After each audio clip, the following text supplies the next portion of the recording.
I've learned that to grow as an executive and to have a wider impact on the company, I need to make sure the broader team around me is successful. That is one big insight that I've had over the past few years. Welcome to 20-Minute Leaders. Just sit back, relax, and learn from the leaders of today. It's a journey. Each one is different, unique, inspiring. Let's get started.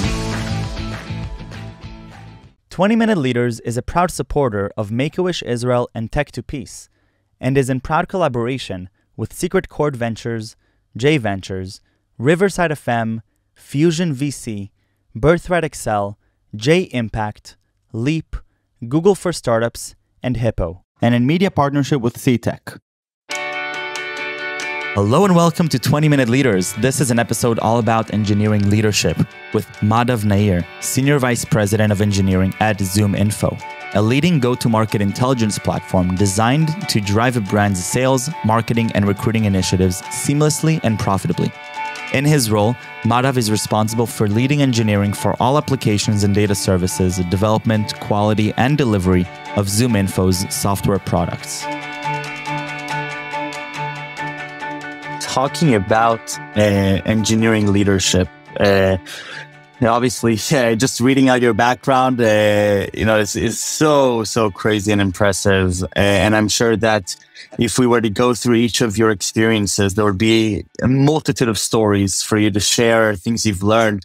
What I really want to unpack with you over these 20 minutes is growing as an engineering leader and how you've progressed over the years to become the leader that you are today. What are some things that you've realized about engineering leadership or things that you got excited by in this space, both from a technological perspective, but also from a managerial perspective? And so we'll definitely have a great time in these 20 minutes. So thank you again for being here. And I'll start off, with just looking back. Tell me a little bit about how you are in this space, Madhav. What is the trajectory that you set out for yourself as you entered this engineering world? Sure.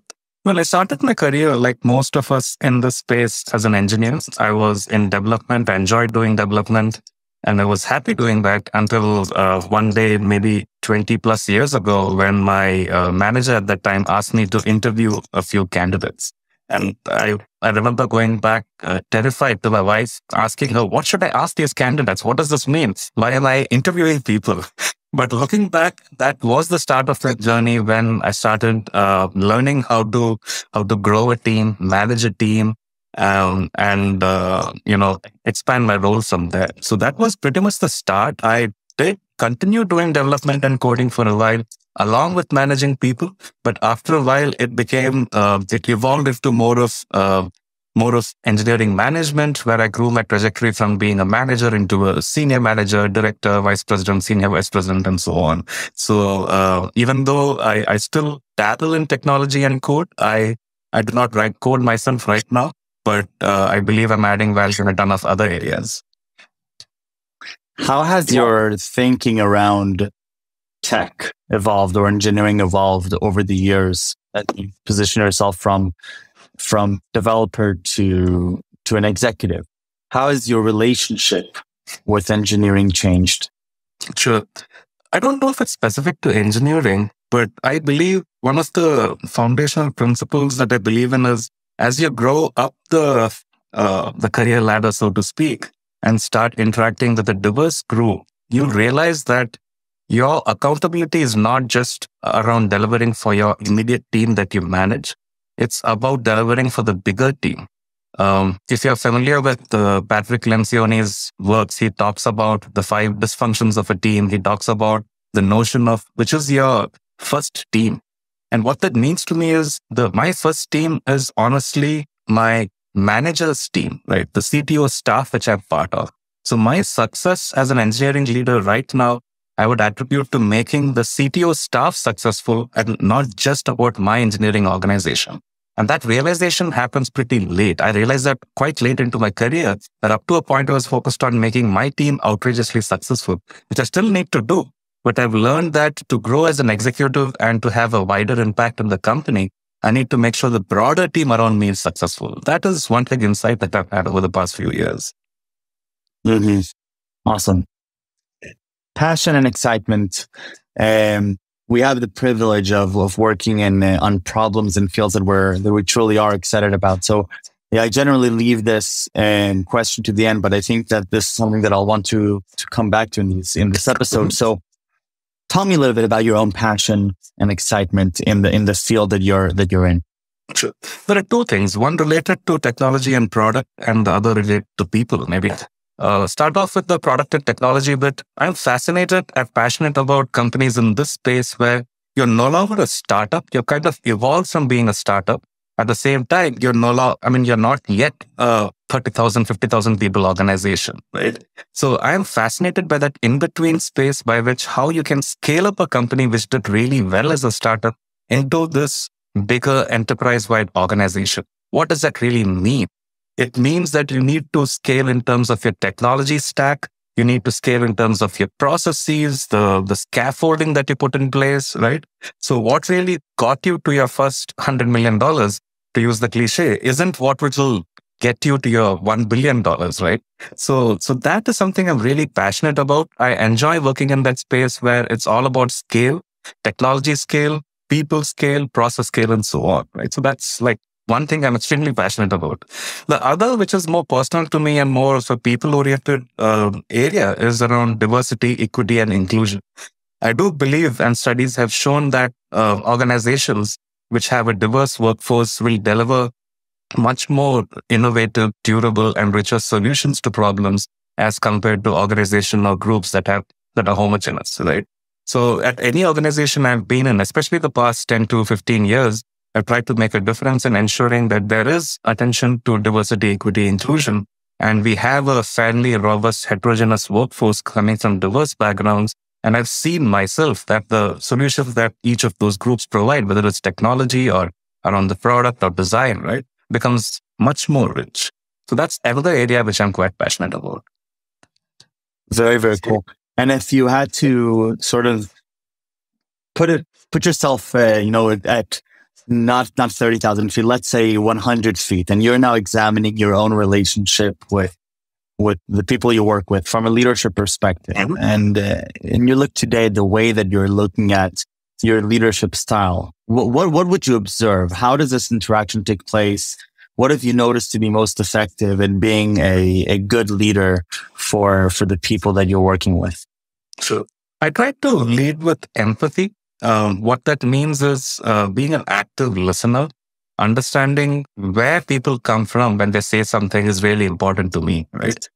Especially when you're leading and managing a workforce that is distributed across the globe. We have teams in the US, in Canada, fairly big team in Israel, a fast growing team out of India, right?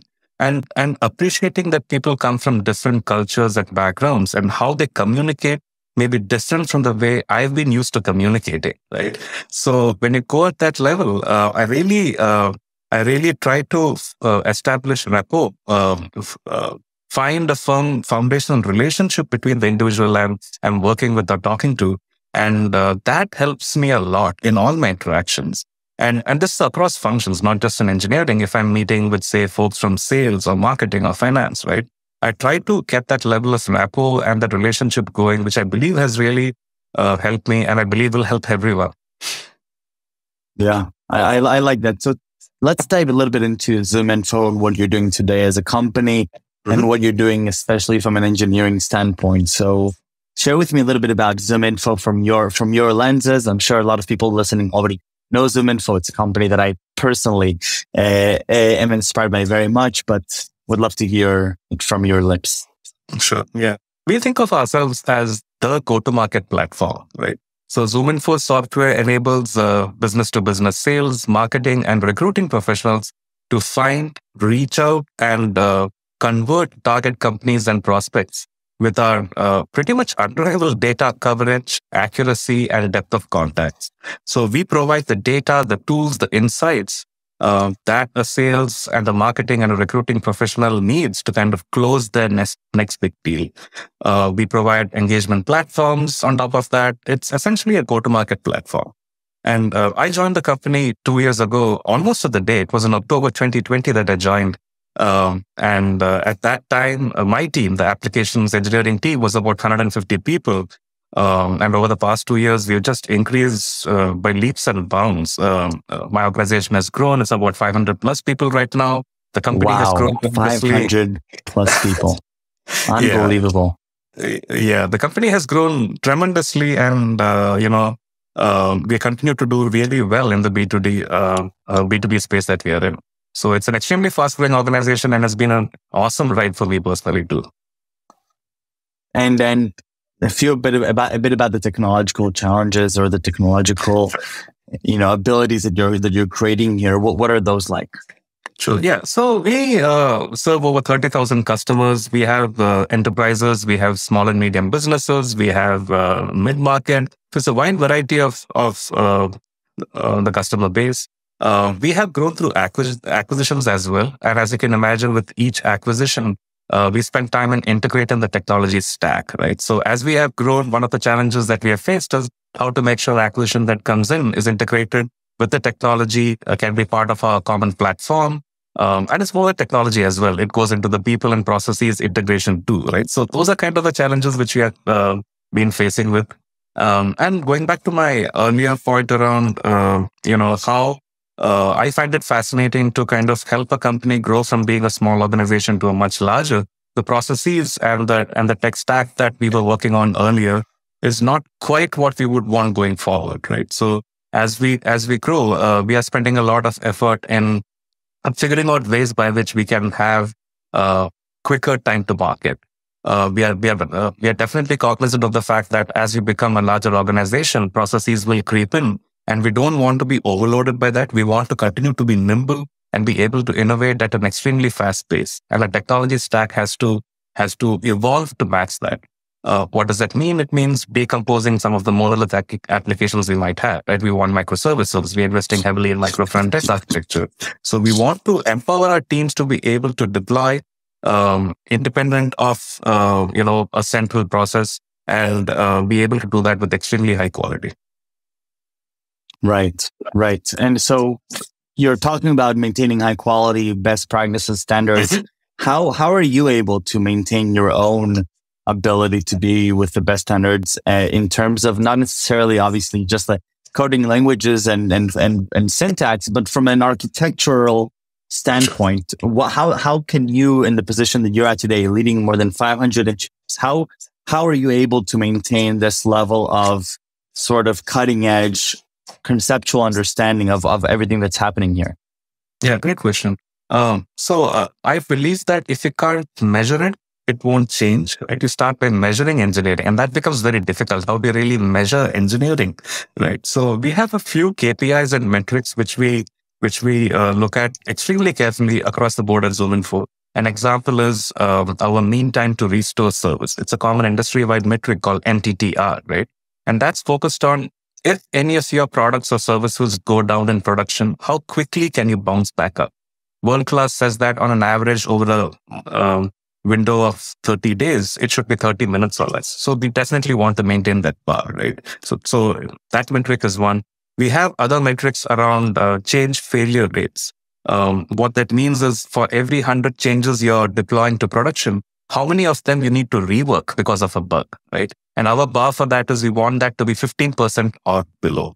So a few metrics like these are really important to me because it gives me a measure of things around the quality of what we are building out. And we measure cycle time as well, right? Your lead time to market. If a product manager comes to me and says, hey, this is a new feature, I want to be able to estimate how quickly we can go to market with that feature. And for that, I need to know how my engineering team is operating, like what's the cycle time. So I have a set of metrics which we monitor fairly regularly, day by day, if not week by week. And we stay on top of that to make sure that we're continuing to deliver value for the business, right? Now, the other part of what you asked is how do we stay abreast of the fast-changing world in tech, right? So for that, a lot of us ZoomInfo engineers attend conferences. We are part of several networks within different areas in Israel, in Boston, in India, and so on. We publish regular engineering blogs. You can look it up on our website. So a lot of engineers are encouraged to write about the cool things that they're doing, go and talk in different events. So we stay connected with the industry as well. And we are part of different engineering and product forums where we can actively listen and contribute to. So that's another way by which we kind of keep in touch with what's happening in the industry. I'm going to ask something that probably a lot of people listening here would be curious to hear, and perhaps quite a few people within your own organizations as well. Mm-hmm. What does the person in your position actually do in the day to day? A lot of people, we know what engineers are doing. We know a lot of team leaders are doing, even director level, but a person leading 500 people. I mean, you wake up in the morning, you say you work hard. What do you actually do in the day to day? My son asked me this question about 10 years ago when he was like 3 or 4 years. And I told him, I actually thought about it. And I told him, I check email, I attend meetings, and that's pretty much what I do. That doesn't sound very inspiring to a 5-year-old. So the answer to your question is, I feel my most important job is to make sure engineering is aligned with the business. We exist to help the business grow. We exist to help the business set out the mission for the company, right? So alignment is extremely important in my role. And this is like I said, a 500-person organization, globally distributed. And it's very easy to be misaligned and go off on a tangent and build out something which you think is important, but may not be the most important thing for the organization.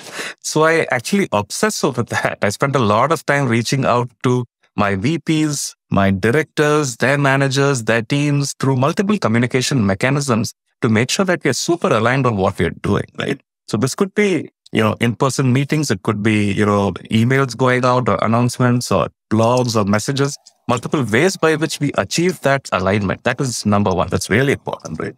Second is, I think, from an organization perspective, investing in people is also really important at this level. You need to make sure that you have the right team to help the business. You need to hire. As always, the past 20 years, the industry has always been in a hiring spree, and it's always a war for getting the right talent, right? So continuously being on the lookout for right talent, investing in your own leaders, see how you can equip them to get to the next level is really important. And third, I would say I spend a lot of time partnering with the business, brainstorming on new product ideas, on where the product should be 2 years ahead, 3 years ahead, what kind of technical trends we should be anticipating, brainstorming with the architects on what are the new things that we know that we should adopt, and maybe a few things we should consciously stay away from, right? So it's in those buckets, I would say, about alignment, about, about talent, and about making sure that I'm working very closely with the business. Is it easy for you to know if you're doing a good job or if you need to know? I mean, because, I have, when I was an engineer, I had my Jira board and I had a sprint planning, and I had to, at the end of each quarter, come and say, did I meet the KPIs that I set for myself? And if I didn't, then why not? How do you, in your position, measure whether you've been a successful leader, at least to the expectations that you've set for yourself and for the rest of the leadership team? That's an awesome question. Thanks for asking. I think the one way to look at it is easy, but after the fact, right?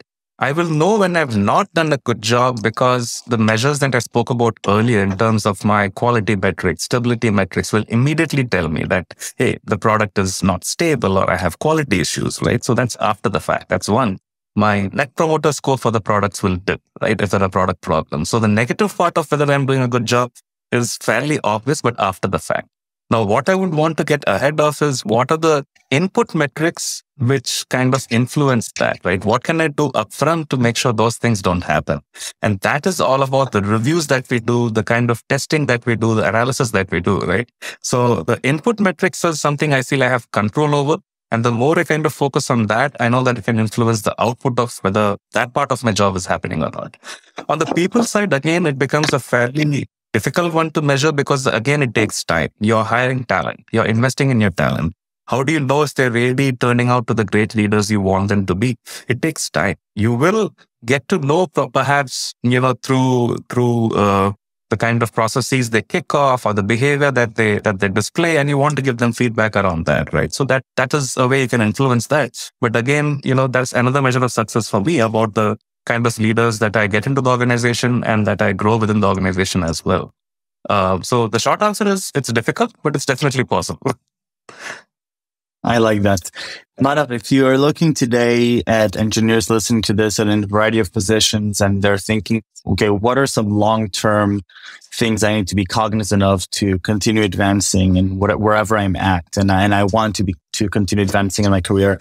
what would be something that you would advise us to consider as we want to position ourselves as prominent leaders in an R&D sort of landscape? Sure.